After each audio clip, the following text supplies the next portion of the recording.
Salam, selamat pagi Bapak dan Ibu dan saudara-saudara yang dikasihi oleh Tuhan kita Yesus Kristus.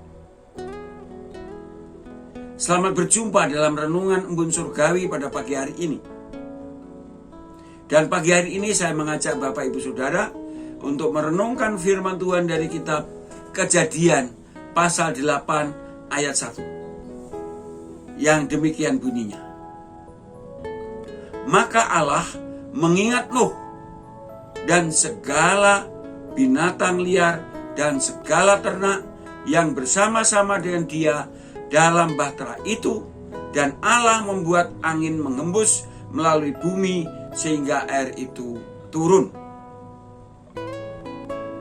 Dari ayat tersebut saya memberikan tema renungan pagi ini adalah, benarkah Allah lupa? Mari kita perhatikan pasal 8 ayat 1 bagian A. Maka Allah mengingat Nuh.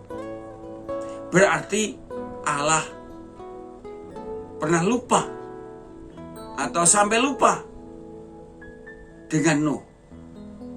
Itulah sebabnya saya berikan tema, benarkah Allah lupa? Bapak Ibu Saudara yang dikasihi oleh Tuhan kita Yesus Kristus, dari sudut pandang manusia mungkin iya, benar. Mengapa saudara?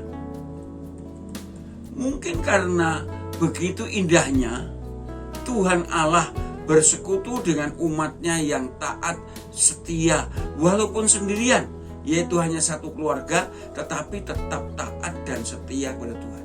Tetap percaya dan mempercayakan hidupnya sepenuhnya kepada Tuhan, dan tetap melakukan perintah-perintahnya, yaitu keluarga Nuh.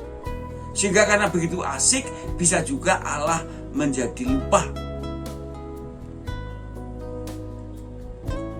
Karena apa? Karena tidak terasa. Ternyata sudah 150 hari ada di dalam bahtera itu. Seperti yang dikatakan dalam pasal 7 ayat 24. Dan berkuasalah air itu di atas bumi 150 hari lamanya. Saudara, kalau memiliki persekutuan dengan Allah yang akrab dan intim ini, lupa. Sudah berjam-jam, sepertinya baru sebentar. Jikalau Anda punya pengalaman bersekutu dengan Tuhan, itu bisa terjadi seperti itu. Seperti juga yang sering saya mengalaminya. Bapak Ibu Saudara, tapi Allah itu tidak mungkin lupa. Allah itu tidak mungkin lupa.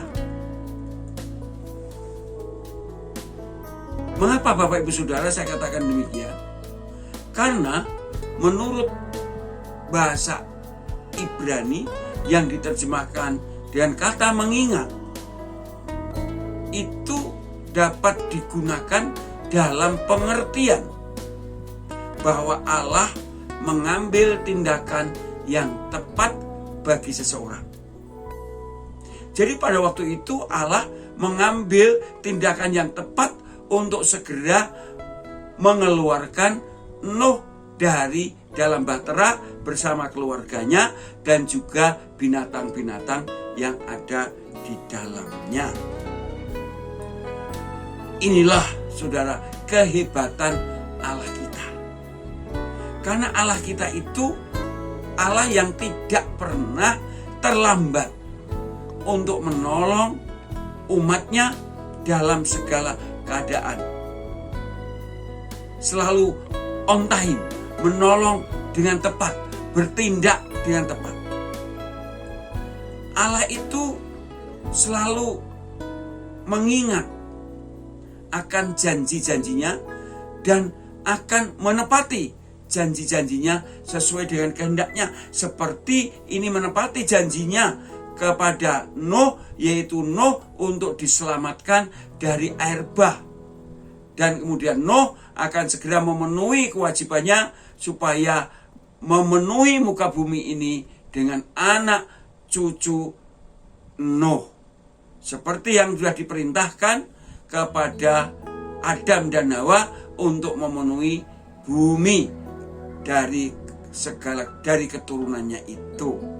Bapak Ibu Saudara yang dikasihi Tuhan, untuk itu marilah Bapak Ibu Saudara, kita harus tetap percaya dan mempercayakan hidup kita sepenuhnya kepada Kristus dalam segala keadaan, seperti juga dalam keadaan pandemi COVID-19 ini. Saya dan saudara harus tetap juga setia melakukan perintah-perintahnya, walaupun secara akal sangat sulit untuk melakukan perintah-perintahnya di zaman pandemi COVID ini. Tapi mari kita tetap belajar untuk melakukan perintah-perintahnya, dan marilah kita tetap percaya bahwa janji Allah itu pasti digenapi, pasti akan terjadi dalam kehidupan kita.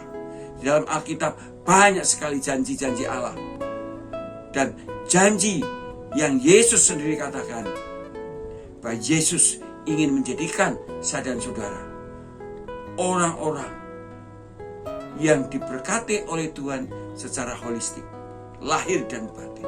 Karena Kristus berkata, pencuri datang hanya untuk mencuri, membunuh, membinasakan, tapi aku datang supaya mereka mempunyai hidup dan hidup dalam segala kelimpahan. Itu sebabnya marilah kita tetap percaya dan berharap akan janji Allah itu terjadi dalam hidup, kehidupan, dan pelayanan kita. Amin. Selamat pagi, selamat berkarya. Tuhan beserta kita senantiasa.